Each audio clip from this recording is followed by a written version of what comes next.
Welcome back to Purity class for August 2020. The topic is self-esteem. We are going to look at lesson 3. Let's turn to Numbers chapter 13 and we're going to read verses 27 through 33. And they told him and said, We came unto the land whither thou sentest us, and surely it flowed with milk and honey, and this is the fruit of it. Nevertheless, the people be strong that dwell in the land, and the cities are walled, and very great. And moreover, we saw the children of Anak there. The Amalekites dwell in the land of the south, and the Hittites and the Jebusites and the Amorites dwell in the mountains, and the Canaanites dwell by the sea and by the coast of Jordan. And Caleb stilled the people before Moses and said, Let us go up at once and possess it, for we are well able to overcome it. But the men that went up with him said, We be not able to go up against the people, for they are stronger than we. And they brought up an evil report of the land, which they had searched unto the children of Israel, saying, The land through which we have gone to search it is a land that eateth up the inhabitants thereof, and all the people that we saw in it are men of a great stature. And there we saw the giants, the sons of Anak, which come of the giants, and we were in our own sight as grasshoppers, and so we were in their sight. Now let's look at Numbers chapter 14, verses 1 through 9. And all the congregation lifted up their voice and cried, and the people wept that night. And all the children of Israel murmured against Moses and against Aaron. And the whole congregation said unto them, Would God that we had died in the land of Egypt? Or would God we had died in this wilderness?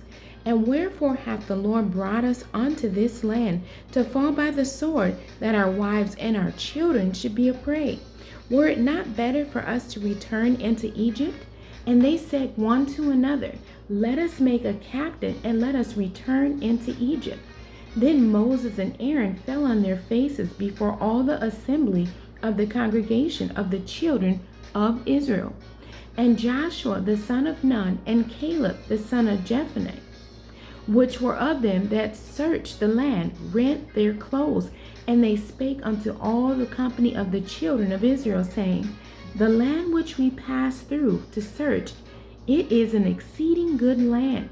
If the Lord delight in us, then he will bring us into this land and give it us, a land which floweth with milk and honey. Only rebel not ye against the Lord, neither fear ye the people of the land, for they are bread for us. Their defense is departed from them, and the Lord is with us. Fear them not. Now let's go down to the 27th verse. How long shall I bear with this evil congregation, which murmur against me? I have heard the murmurings of the children of Israel, which they murmur against me. Say unto them, As truly as I live, saith the Lord, as ye have spoken in mine ears, so will I do to you. Your carcasses shall fall in this wilderness, and all that were numbered of you, according to your whole number, from 20 years old and upward, which have murmured against me. Doubtless ye shall not come into the land concerning which I swear to make you dwell therein, save Caleb the son of Jephunneh, and Joshua the son of Nun. But your little ones, which ye said should be a prey, them will I bring in, and they shall know the land which ye have despised. But as for you, your carcasses, they shall fall in this wilderness. And your children shall wander in the wilderness 40 years, and bear your whoredoms, until your carcasses be wasted in the wilderness.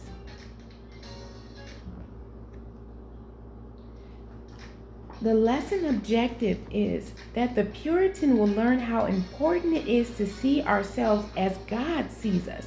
The Israelites had come to the brink of going into the promised land. They sent in 12 spies to spy out the land. 10 of the spies based their report on how they viewed the inhabitants and themselves.